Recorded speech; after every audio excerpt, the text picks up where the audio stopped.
Nah, ketika teman-teman sebagai mandat di Biro Pengkaderan telah melaksanakan sebagai ketua pelaksana di event besar itu, maka biasanya itu udah kelar tuh mandat teman-teman. Akhirnya teman-teman Oke, assalamualaikum warahmatullahi wabarakatuh. Kembali lagi dengan saya ya teman-teman, Ronaldo Ahmad Siddiq. Teman. Nah, ketika teman-teman sebagai mandat di Biro Pengkaderan telah melaksanakan sebagai ketua pelaksana di event besar itu, maka biasanya itu udah kelar tuh mandat teman-teman. Akhirnya teman-teman bikin namanya laporan pertanggungjawaban. Laporan pertanggungjawaban itu adalah teman-teman membuat laporan mengenai program kerja apa saja yang telah teman-teman laksanakan di biro pengkaderan tersebut. Nah, berapa duit yang keluar, berapa kali pengajuan dana, pesertanya gimana, dalam rapat pokoknya ditulis semua ya teman, rapat berapa kali, hasil rapatnya gimana gitu lah, hasil dari event-event-nya gimana gitu. Kalau seandainya teman-teman bagus dalam mandatnya, koordinasi sama bironya, program kerja terlaksana semua. Nah, itu nanti teman-teman dinyatakan, bakal dijadwalkan untuk laporan pertanggungjawaban. Jadi setelah mandat ada namanya laporan pertanggungjawaban. Jadi yang kelima adalah laporan pertanggungjawaban. Nah, ini cukup, kompleks ya teman-teman kalau di asrama itu. Banyak pembelajaran sih, sampai di laporan pertanggungjawab aja udah banyak banget pembelajaran sebenarnya yang kita lalui gitu loh. Nah, setelah laporan pertanggungjawaban ini teman-teman, nanti dijadwalkan, jadi biro biro teman-teman itu udah setuju nih, "Oh ya udah mandat gue udah boleh nih untuk, untuk presentasi laporan pertanggungjawaban," katanya.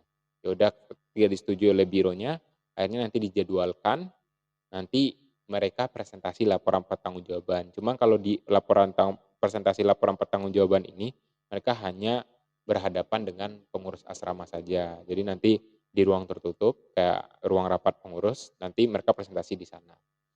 Nah, itu ada penilaiannya juga, ada penilaian satu, penilaian 2, penilaian 3 dari pengurus itu juga. Nah, apa yang dinilai? Yang dinilai adalah, gimana sih, proses mereka selama jadi mandat, dan gimana sih laporan pertanggungjawaban yang mereka bikin, apakah sesuai atau tidak, laporan keuangannya gimana, gimana sih mereka manajemen teman-teman mereka. Nah, itu bakalan dinilai teman-teman.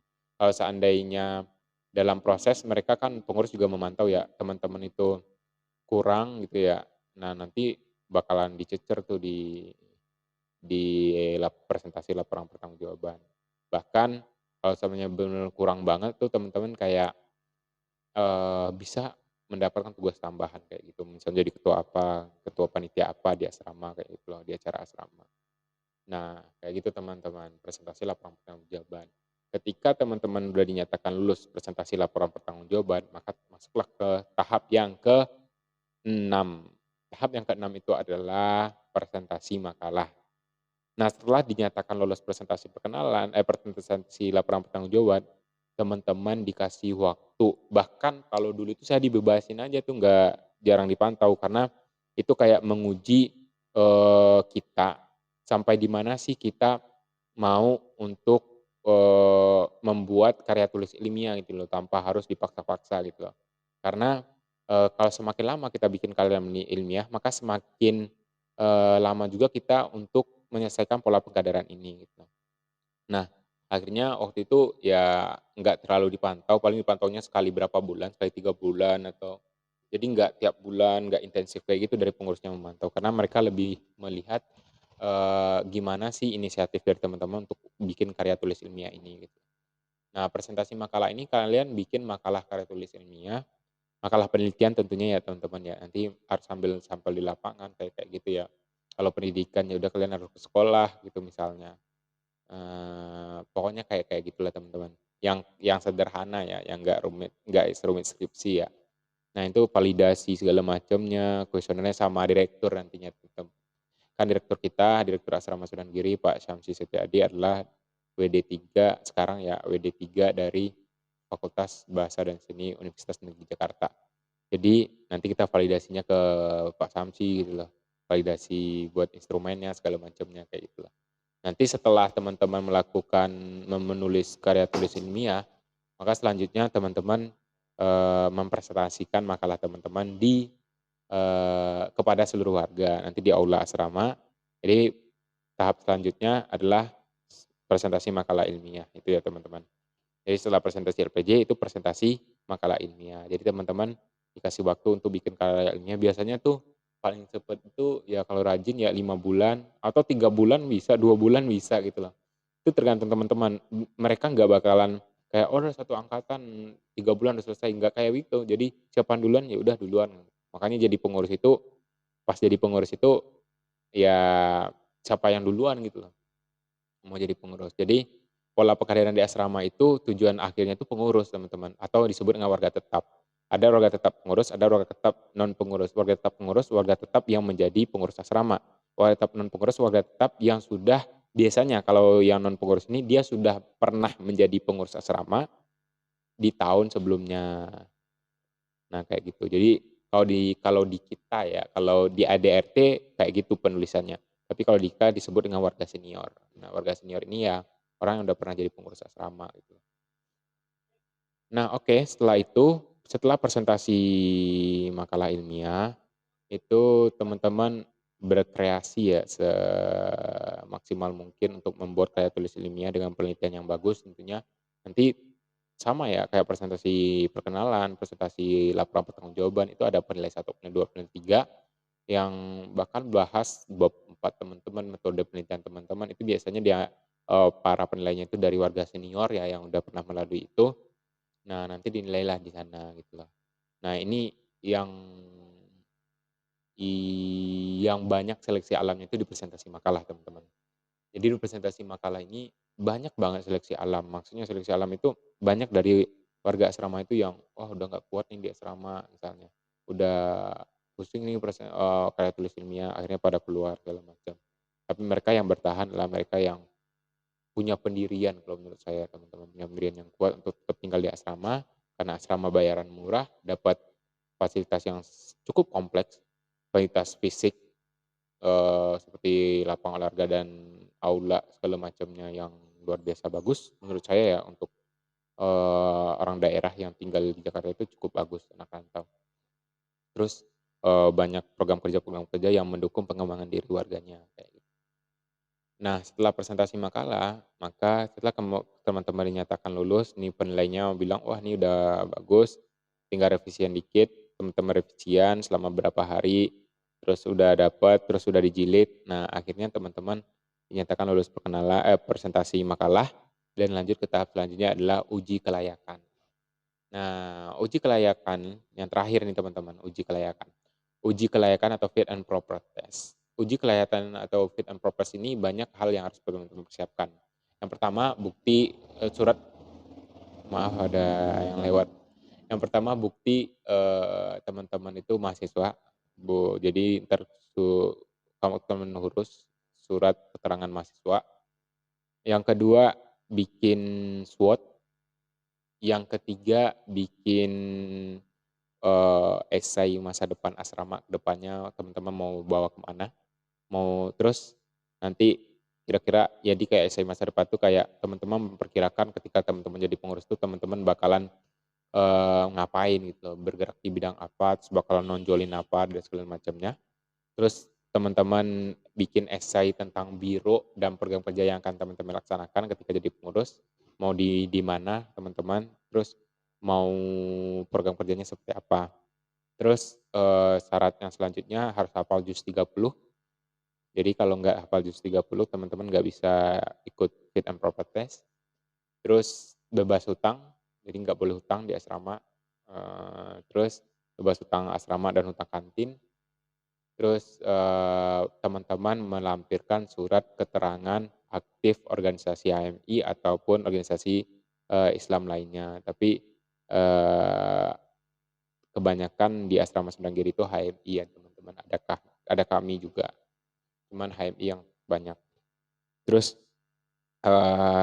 ada surat keterangan bahwa teman-teman tuh menjabat sebagai kepala departemen minimal atau BPH di suatu organisasi di kampus ataupun ormawa ataupun opmawa.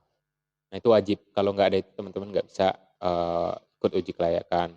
Makanya, eee di warga asrama itu pasti, ini pasti ya teman-teman, setiap warga asrama pasti pernah menjabat sebagai kepala departemen, kepala biro, minimal di sebuah organisasi di, entah itu di kampus ataupun di luar kampus. Karena itu syarat untuk ikut uji fit and proper test atau uji kelayakan gitu loh buat jadi pengurus. Ketika semuanya udah dilengkapi, teman-teman bikin PPT, mengenai hal itu dan nanti dipresentasikan itu, forum tertutup juga, itu hanya untuk pengurus. Jadi nanti di ruang pengurus teman-teman, banyak hal yang akan ditanyain oleh pengurus dari bidangnya masing-masing. Akhirnya, nanti selesai uji kelayakan, teman-teman nyatakan lulus menjadi warga pengurus. Nah, nanti tinggal tunggu SK dari, yayasan. Jadi nanti dari pengurus bakal bikin SK ke yayasan bahwa warga ini warga ini yang tadinya warga percobaan telah menyelesaikan proses pengkaderannya dan menjadi warga pengurus. Akhirnya nanti dilantiklah teman-teman jadi pengurus. Nah, nanti terserah pengurus di tahun itu teman-teman mau masukin di biro mana gitu loh, digabungin di biro mana.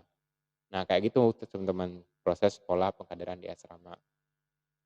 Nah, sejauh yang telah saya lewati sampai saat sekarang ini saya udah sebagai warga senior di asrama sendiri, proses yang dari awal sampai akhir itu nggak berjalan semulus yang saya omongin barusan teman-teman.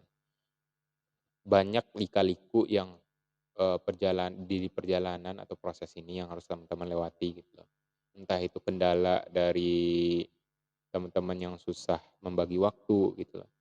Karena kuncinya di situ teman-teman, harus bisa membagi waktu. Ketika teman-teman dihadapkan kepada asrama, dihadapkan kepada organisasi dan kuliah, 3 hal itu. Karena di asrama, anak asrama wajib ikut organisasi. Nah, sedangkan teman-teman harus kuliah juga kan. Jadi kalau di Sunan Giri itu nggak ada yang nggak ikut organisasi, bahkan yang anak-anak yang tahun-tahun sekarang itu bahkan udah jadi ketua BEM, ketua BEMF, ketua, organisasi ormawa dan lainnya gitu ya teman-teman ya. Itu, banyak sekali gitu sekarang ini yang jadi pemimpin di, eee, kampus mereka masing-masing gitu, atau di fakultas ataupun di prodi, bahkan di univ gitu teman-teman. Nah, perjalanan ini nggak semudah, yang saya omongin ya teman-teman. Banyak orang juga yang terseleksi, akhirnya nggak kuat dan keluar, itu mungkin karena faktor, nggak bisa membagi waktu. Nah, itu pilihan ya teman-teman, silakan teman-teman memilih. Tapi yang bertahan mereka adalah orang-orang yang menurut saya hebat ya, dan sampai sejauh ini, saya pun berani ngomong seperti ini pun karena pelajaran di asrama. Saya pun dapat saya pun, sedikit banyaknya bisa desain di Photoshop itu karena asrama. Yang akhirnya saya pun, bersama teman-teman di UNJ, oh bukan di UNJ doang ya, jadi saya bersama teman-teman saya, itu bikin, apa namanya, sebuah lembaga jasa itu dalam, yaitu namanya Dimensi Belajar di Mana Saja, itu sebagai lembaga bimbingan belajar, tapi kita merangkap 3 jasa, penerjemah, jasa bimbingan belajar, sama jasa pelatihan, eee, skill ya, pelatihan keterampilan. Nah saya di sana sebagai CTO-nya, jadi Chief Technology Organizing. Jadi saya nantinya, lebih ke kayak, apa namanya tuh, desain-desain ya teman-teman. Entah itu nantinya desain web dan lain segala macamnya, tapi sekarang itu kita lebih fokus ke IG dan YouTube ya teman. Jadi, itu saya dapatkan dari Asrama Sunan Giri. Ngomong seperti ini saya dapatkan dari Asrama Sunan Giri, terus, ilmu desain yang saya basic-nya anak matematika, tapi bisa desain itu dari Asrama Sunan Giri. Jadi, menurut saya betapa beruntungnya kalian tinggal di Asrama Sunan Giri dengan harga yang murah gitu ya, 325.000 kalau sekarang. Kalian itu udah bisa menikmati fasilitas olahraga yang banyak, lapangan badminton, lapangan futsal, lapangan basket, itu udah lumayan cukup, teman-teman. Nah, terus teman-teman bisa ada fasilitas aula, musola yang saya jelasin sebelumnya, nah di video-video saya sebelumnya, jadi teman-teman bisa lihat. Oke, mungkin itu saja di mengenal asrama kali ini. Sudah cukup ya pola pengkaderan yang saya sampaikan kepada teman-teman semua, semoga bermanfaat dan kalau kalian kepo atau pengen tahu lagi ya teman-teman mengenai Asrama Sunan Giri, silakan teman-teman langsung saja follow IG @asrama Sunan Giri.